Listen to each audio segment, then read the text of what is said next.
Netflix has released their newest action blockbuster during quarantine called The Old Guard, stars Charlize Theron and a bunch of other little name actors.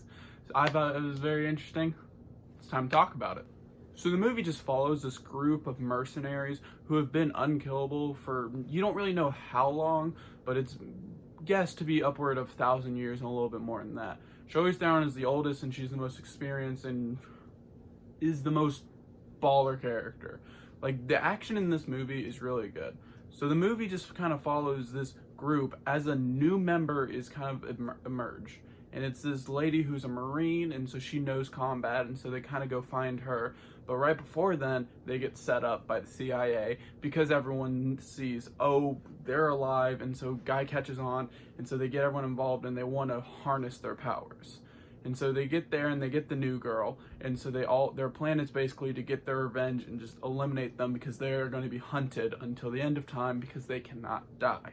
Now let's talk about the good part. The good part is mostly just the action. Because the action in it has literally me and my brother watched it last night, just standing up going, oh crap, oh shoot, oh, and so there's really good action bits. Because even though like they kind of do like, oh, they're immortal, they feel all the pain so that they don't want to just get stabbed and go, oh, pulls it out. So like it's all hurts, and so you're like, oh, and so like they have great action scenes.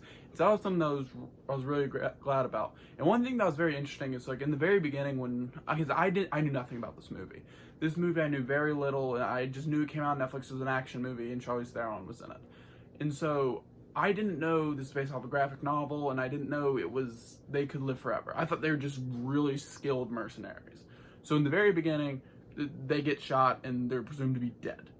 They're not dead because it'd be a very short movie.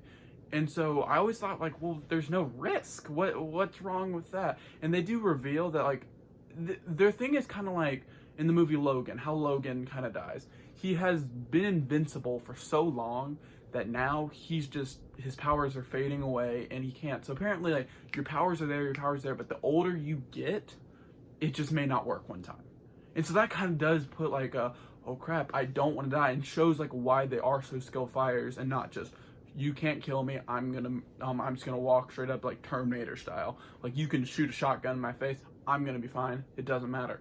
So it kind of has that thing that I kind of like because it shows this could be my last time and they don't know, and so you have that suspense of, oh crud, they're dead. Another really good thing is, I'm just gonna say Charlize Theron, because I've never been like the biggest fan of her. Like she's in stuff that I really do enjoy and I think she's a wonderful actress, but she is in this and it's just, I never saw her as this just, I'm gonna whoop your butt.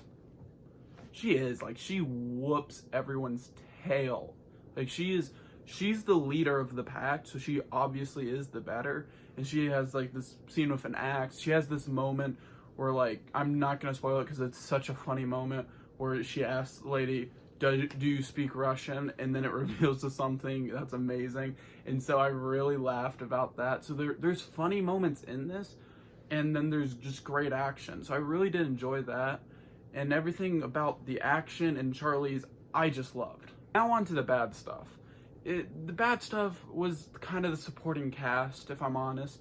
I didn't really care about them as much as I did Charlize, because, well, Charlize was the main character. The rest of them were just kind of there, and they were giving characteristics, but none of them really mattered as much as Charlize. Like you had two people who were in a relationship together. You hoped they would go, and you were rooting for them, and hopefully they won't be separated. So you kind of had that, and then you got the other dude who's kind of been with Charlize, and you're not really sure. And then you have the Marine girl who's like, yeah, good for her. She's new. She's not gonna die because she's new. Secondly, the problem I had with this movie was whenever action wasn't happening.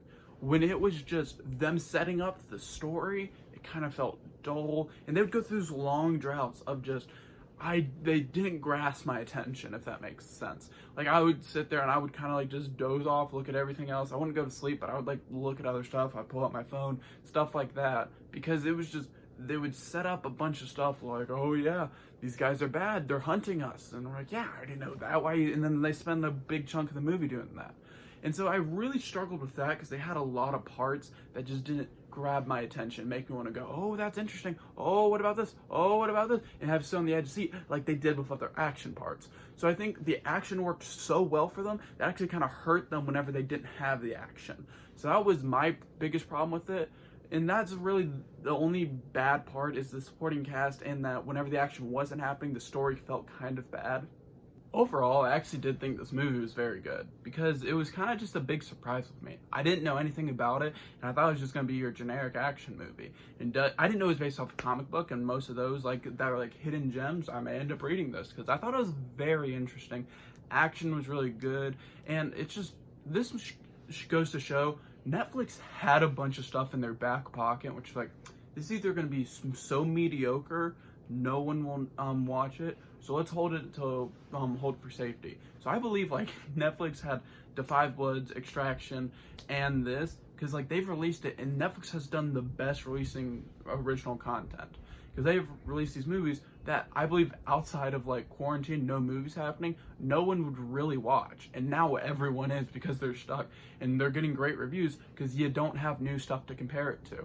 And so I believe Netflix is kind of just playing this really well, because they do have great action movies and they have great stories. And so I'm excited to see like what Netflix has in their back pocket next time we all get stuck in our houses, or maybe we do and they still have like one gem they're waiting to release. And so that's what I'm very excited about, is just, this shows Netflix has great stuff, and I'm not sure you just need an A-list star to be in it for them to release it, or they just like haven't, like, I'm not sure this is good. Yeah, but overall, I thought this was very good. I would probably give this like a 7 out of 10, which is good for a movie I knew nothing about, and I was actually planning on skipping. I'm actually glad I watched this, because I got a lot of fun out of this. I'm probably going to recommend my friends to watch it, be like, hey, it's on Netflix, it's going to be easy to watch, you'll have fun, it's a stupid action movie, and you may get an attraction to Charlize Theron. Oh, is that just me? Okay, cool. That's the end of this video. I just want to ask y'all, have y'all seen it? What'd you think about it? If you like this video, please subscribe and like and share. And if you want me to do a movie, comment down below. Tell me what you think about it. If I'm wrong and this movie is trash and you thought it was just hot garbage, tell me and we'll have a little discussion. That's the fun of it. And also follow me on Instagram at CalebReviews1. And I just post a little bit of stuff, like reviews I don't want to make a video about, I'll post it there. I have some of my older stuff of the year before I started doing YouTube. And so please follow me there and I'll enjoy it. Okay, until next time, I'm Caleb Hanley. Goodbye.